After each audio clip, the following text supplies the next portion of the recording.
Walk me through the beginning. You come into my company, you descend upon my team with your handbook, right? Your playbook, rather. So what's that process look like? Because everyone hates when a whole new set of outside eyes come in. Lots of times the IT department say, I got it covered already. Yeah. So walk me through that process. I think it's about reimagining the future. So if you didn't have any legacy technology, you didn't have any existing technology investments, you didn't have a tech team starting from zero, more power to you. You don't need PowerPlay at all.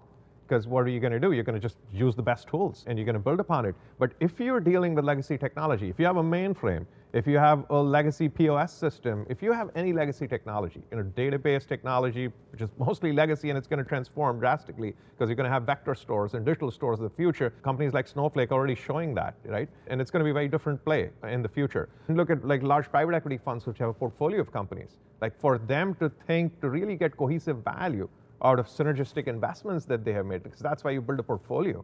And how do you build that synergy if you're duplicating that effort? And historically, there was no way to do that. Like duplication of effort was what they call the good duplication.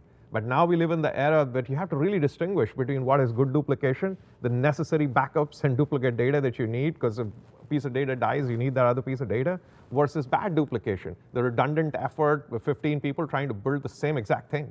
And that happens across a portfolio of companies today. Let's make it less abstract. Let's take one piece of what you just said. You're a company and you're still operating on mainframe. Explain how that will have you on the outside looking in on the AI revolution. So we think of the AI PowerPlay in 3 steps. So at the end of the day, we all want to accelerate. We want to go as fast as we can. We say acceleration is step 3. Step 1 is really getting the foundation right. And if you look at any large Fortune 500 organization, they have multiple transformation projects going on at any given point in time. And if you ask any of the big CIOs, they'll be like, oh, I have this couple of $100 million, a couple of $1 billion transformation project with all the big 4s, 5s, large tech companies. And almost everyone's going to tell you outside of the main room that it's not really what I was expecting it to be.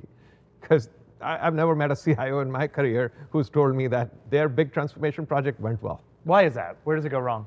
It goes wrong because of the sheer amount of complexity to manage. One of the definitions I heard, great definition, is what is intelligence? Intelligence is our ability to hold complexity. And it's our ability to hold complexity in our brains. The enterprise has no digital brain. Who holds the complexity? We as humans who operate. And we don't have the context. Who has the most context? Maybe the board, maybe a couple of people running the organization at the top. You talk to someone on the line, they'd be like, oh, I didn't even know this was happening within my own organization. And so there was no mechanism for all this to come together. There was no GPT. There was no way for anyone to ask a question within the enterprise. Now imagine a technology like GPT comes in the enterprise. Now anyone can ask a question of anybody. And then there was this question of organizational silos. Senior executives at large financial institutions would be like, oh, I don't want to do this because it's going to make the other team look good. All the time. So enterprises deal with this challenge today. And that's going to get challenged. If you're at that enterprise, you have that mindset, you have that culture, you're dead already.